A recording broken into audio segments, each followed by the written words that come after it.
Procuradoria da Bolívia pediu a prisão preventiva de Evo Morales, que é acusado de terrorismo por suposto envolvimento nos protestos em 2019, ano em que o então presidente boliviano foi forçado a renunciar por pressão da polícia e do exército.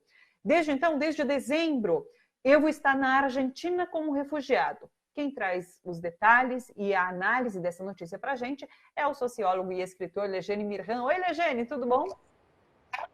Oi, Thalita, como vai? Tudo bem?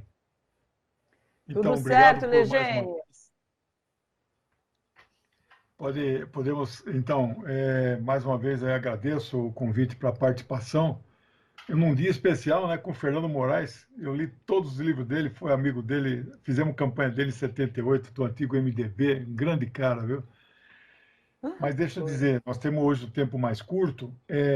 Isso que está acontecendo na Bolívia é muito parecido com o que vem acontecendo na América Latina desde 2009, quando vivemos o primeiro golpe de Estado que foi dado na em Honduras contra Manuel Zelaya. Depois nós tivemos, em 2012, um golpe contra o Lugo, no Paraguai, 16 contra Dilma, 19 contra Evo. Todos esses 4 golpes em 11 anos, eles tiveram uma origem, o Poder Judiciário. Isso aí, então, aquele casal Cristiano Zanin e a Valesca, a esposa, eles são os defensores do Lula, né? Eles conjugaram um termo, eu não sei se é um termo que é conhecido no mundo inteiro, chamado lawfare, que é o uso da lei para a perseguição dos seus adversários políticos. Então, Lula viveu isso. E o golpe contra a presidente Dilma foi o primeiro passo, o segundo foi a entrega do pré-sal, o terceiro a prisão do próprio Lula, o quarto a eleição de um golpista, né? De um fascista, de um homem extremado, né? Bom, esse caso do Evo, o que me preocupa é saber se a Argentina, duas coisas, se é membro da Interpol ou se ela tem tratado de extradição de presos políticos entre Argentina e Bolívia, 2 países. Se essas duas respostas a essas perguntas forem sim, é extremamente preocupante. Não é fácil, não será fácil para o Fernandes, o presidente progressista, patriótico da Argentina, negar a saída do Evo. Eu espero que isso não aconteça, né? Mas eu quero aqui dar um pano de fundo que nós não podíamos. Vocês viram aí as revelações de que a Força-Tarefa de Curitiba mantinha uma relação direta com o FBI dos Estados Unidos sem passar pelo governo central brasileiro, né? Ora, qual é o nome que se dá para quando um conjunto de pessoas em qualquer país do mundo fornece informações e segredos de Estado para uma potência estrangeira? Qual é o nome disso? Esses caras são espiões, são agentes de potência estrangeira agindo em território nacional, funcionários públicos altamente remunerados, 30, 40 mil reais de salários, pago pelo Estado brasileiro para trair a pátria, para entregar o Brasil, para falir a maior empresa de construção pesada da América Latina, que é o Norberto Odebrecht, com 250 mil empregados. Hoje tem 10 mil. Das 10 maiores empreiteiras brasileiras. Empreiteira é um nome feio, né? Que vem carregado com aquela coisa de corrupção, né? São empresas de construção pesada. Das 10 maiores do Brasil, 9 estão falidas. Esse era o objetivo desses caras, destruir a Petrobras. Destruir a Petrobras eles não conseguiram. E eu quero falar rápido aqui, porque o tempo é curto, mas quero dar um exemplo de um caso rumoroso que aconteceu nos Estados Unidos. Um jovem casal, ela com 37, ele com 35, no dia 19 de junho de 1953, não tinha nascido ainda, foram eletrocutados na cadeira elétrica. Ethel e Julius Rosenberg, um casal de judeus, foram acusados, sem nenhuma prova, de fornecer segredos militares para a União Soviética para poder fabricar bomba. Sem prova. Aqui no Brasil, nós temos farta documentação e prova que aqueles guris de Curitiba entregaram segredos do Brasil contra o Brasil. Não acontece nada. Se tivesse nos Estados Unidos, esses caras teriam que tomar cuidado. Hoje em dia, talvez não se eletrocute, não se envie para a cadeira elétrica, mas eles podiam estar na base de Guantánamo como preso, viu? Quero trazer o outro assunto aqui também para buscar entender do que se trata, né? Um juiz britânico concedeu a Juan Guaidó o direito de acessar 31 toneladas de ouro depositadas no Banco da Inglaterra. Esse ouro pertence ao Estado venezuelano e Guaidó foi reconhecido por esse magistrado britânico como representante legítimo do país sul-americano da Venezuela. Como interpretar isso, professor? É uma barbaridade, eu não tenho palavras para dizer. É uma barbaridade. Primeiro que é uma afronta ao direito internacional, né? Mas como nós vivemos tempos anômalos, os bloqueios de contas, de ativos, isso aí já se faz há um certo tempo, quando os Estados Unidos impõem sanções contra a Venezuela e contra o Irã, por exemplo, quando se impôs até contra a Rússia, eles bloqueiam bens de ministros do governo Putin. Estão parados nos Estados Unidos, mas eles não dizem que esse ativo passa a ser dos Estados Unidos, não, porque aí seria abertamente um roubo. Não fazem. Eles bloqueiam, eles congelam, né? A novidade agora qual é?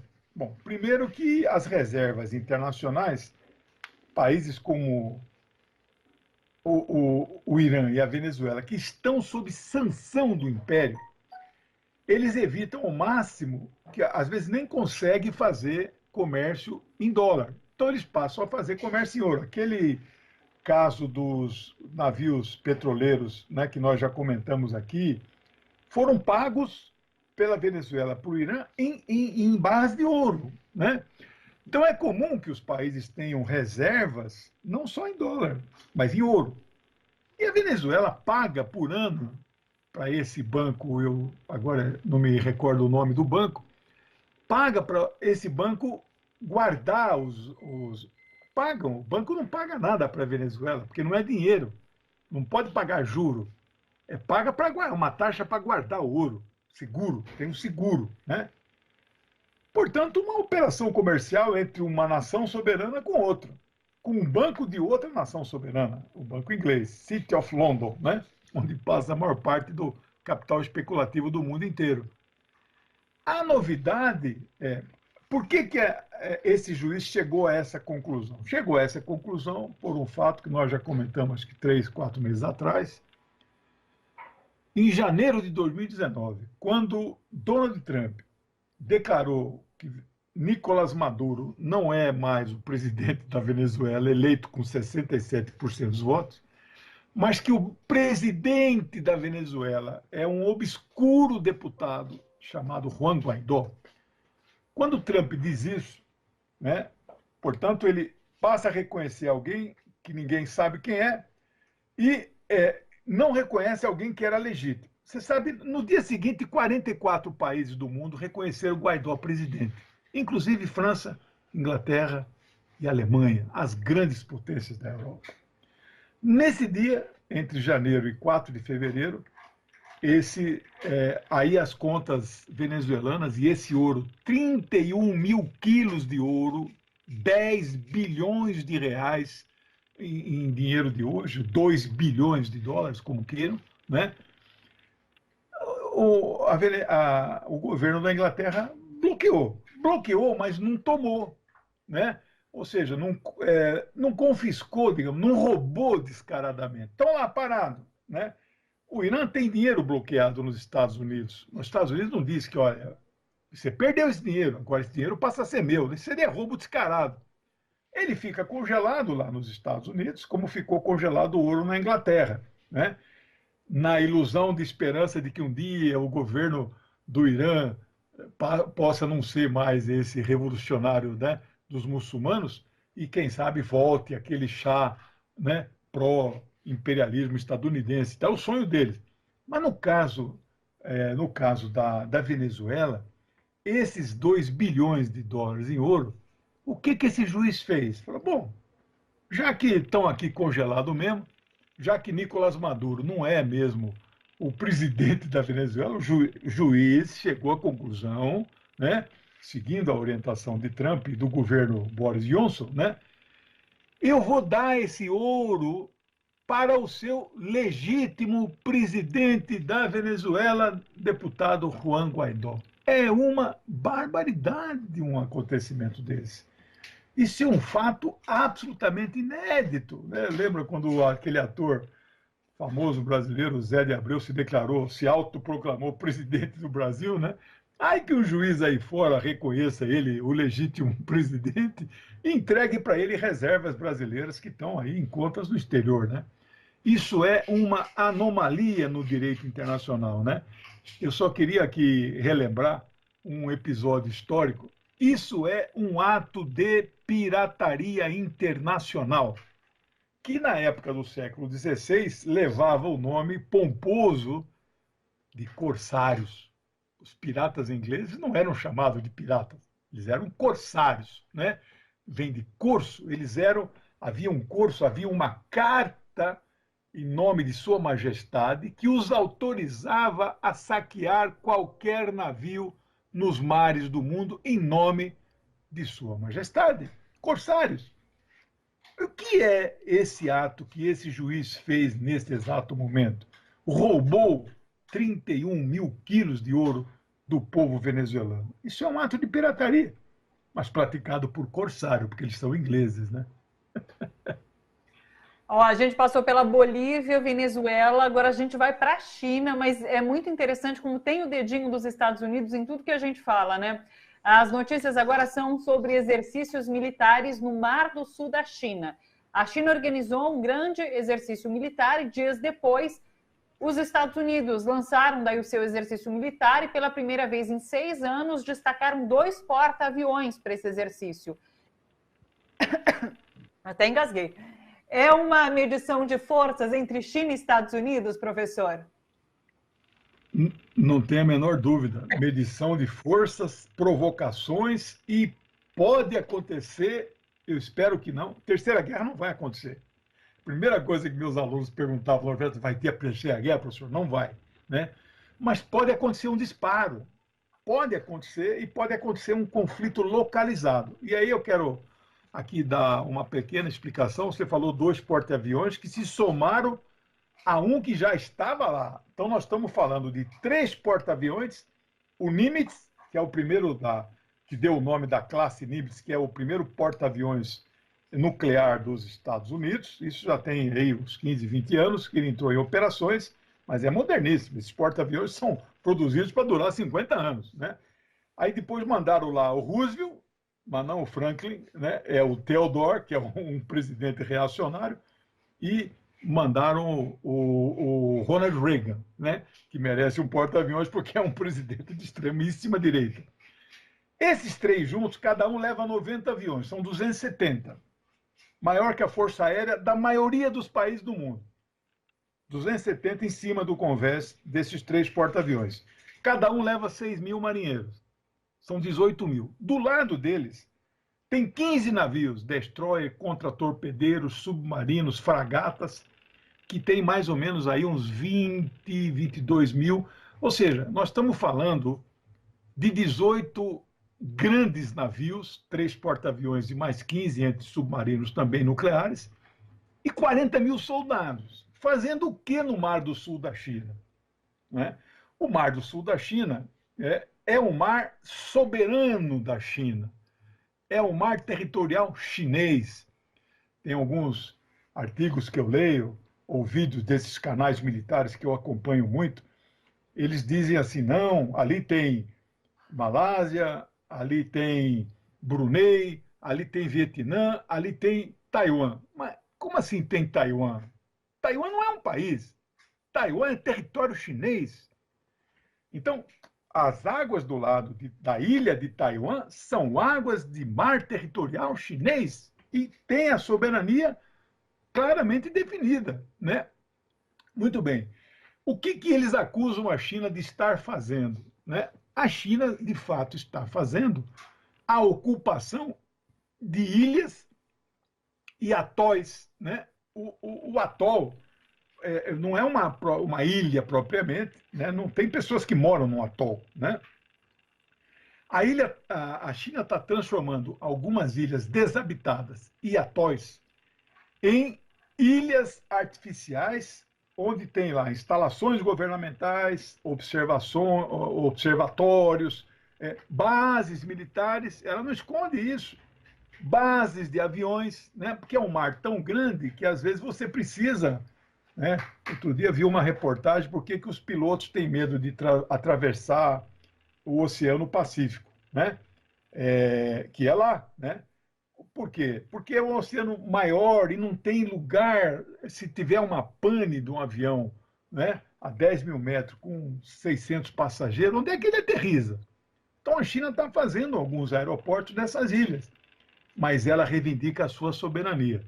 Então, isso está gerando uma tensão, porque os Estados Unidos não reconhecem, eles se arvoram no direito de dizer quem é ou não dono de ilhas, quem pode ou não pode trafegar. Por ali passa um terço do comércio mundial. Como naquele estreito, ali no Golfo Pérsico, também nós já falamos, ali passa também um terço do petróleo do mundo, né? Então, uma situação tensa, eu espero que não aconteça nada, mas é muito militar, é muito navio navegando, trafegando um do lado do outro, né? A qualquer momento pode acontecer. Eu só queria fazer uma finalizaçãozinha rápida sobre a China, a disputa sobre quem vai ter a primeira vacina no mundo, né? Aí a imprensa está dizendo que tem uma concorrência e tal. A China não está preocupada em ser a primeira. Ela será a primeira, né? Porque as duas mais promissoras estão vindo da China. Mas não é essa a questão de ser a primeira. É saber que quem descobrir a vacina tem que ceder para a humanidade sem um centavo de lucro. Tornar a patente pública da vacina. Isso os Estados Unidos e nenhum país europeu fará se descobrir a vacina. Nós teremos que pagar. A China doará ao mundo a sua vacina. Professor, a gente tem mais uns últimos minutos. Eu queria que você nos atualizasse sobre a questão da Palestina. A gente falou semana passada sobre aquela possível anexação que acabou não acontecendo. Palestina-Cisjordânia, né? A anexação de Cisjordânia a Israel acabou não acontecendo. Você tem notícias de lá? Tenho, Thalita. Eu estou com o jornal Haaretz aberto o tempo todo, a versão inglesa, porque eu não leio hebraico. Leio pouco árabe, imagino hebraico. Esse jornal é um jornal equilibrado, tipo Estadão, Globo, né? E aí eles toda hora têm manchetes no portal, né? Não é o jornal impresso, é o portal, tratando do assunto. Esse jornal já está dando assim, já passou o tempo da anexação. O tempo seria 1º de julho. Já foi, né? Eu conversei hoje cedo com o embaixador da Palestina, meu amigo há muitos anos, 20. Eu fui amigo dos 9 embaixadores que o Brasil teve desde 79, né? Da Palestina, né? 41 anos. Eu falei com ele, ele me atualizou. A agressividade de Israel contra os palestinos está brutal. Eles estão destruindo casas de palestinos numa velocidade 5 vezes maior do que normalmente eles fazem. Destruir casa com um morador dentro, família, filho. Eles vão com aquela retroescavadeira da Caterpillar, eles destroem a casa inteira com gente dentro. E eles estão muito agressivos. Aí a grande pergunta é o seguinte, eu pedi a opinião do embaixador, que é a mesma minha. Eles desistiram da anexação? Não desistiram e não desistirão jamais. Faz parte do projeto sionista de 1897 tomar a Palestina inteira. Então a situação ali só tende a piorar, Thalita. Muito obrigado. Puxa vida, a gente que agradece sempre, professor Legene. Um beijão para você e até semana que vem. Beijo. Tchau, até.